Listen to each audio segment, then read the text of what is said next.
Engagés contre le cyberharcèlement, Meghan Markle et le prince Harry ont participé à l'inauguration d'une installation rendant hommage aux adolescents victimes de la haine en ligne.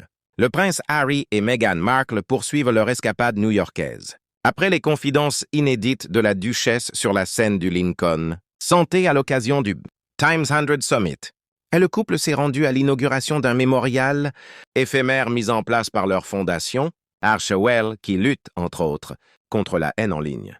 Le Lost Screen Memorial, le mémorial des écrans perdus, en français, est une installation de 50 écrans, reproduisant des smartphones sur lesquels s'affichent les photos de 50 enfants et adolescents ayant mis fin à leur jour en raison du cyberharcèlement.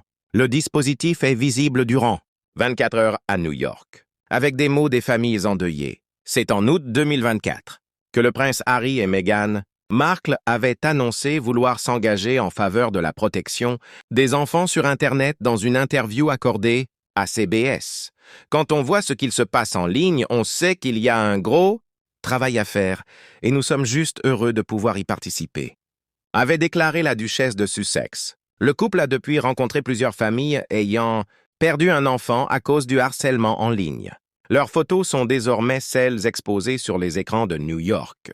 Mon mari et moi travaillons avec beaucoup de ces familles depuis quelques années et nous les soutenons dans leur deuil et défendons leurs demandes de justice, a écrit Meghan Markle ce 24 avril sur Instagram, en légende d'une vidéo de la soirée de l'inauguration.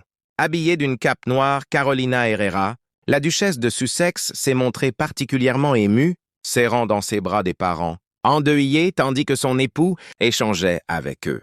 Aussi divisé que puisse être le monde, on peut tous s'accorder à dire sur le fait que nous ne voulons pas de souffrance pour nos enfants. C'est une vérité universelle, estime ensuite Meghan Markle. Le couple a ensuite regagné la Californie pour retrouver ses propres enfants, notamment le petit Archie, sur le point de perdre sa première dent.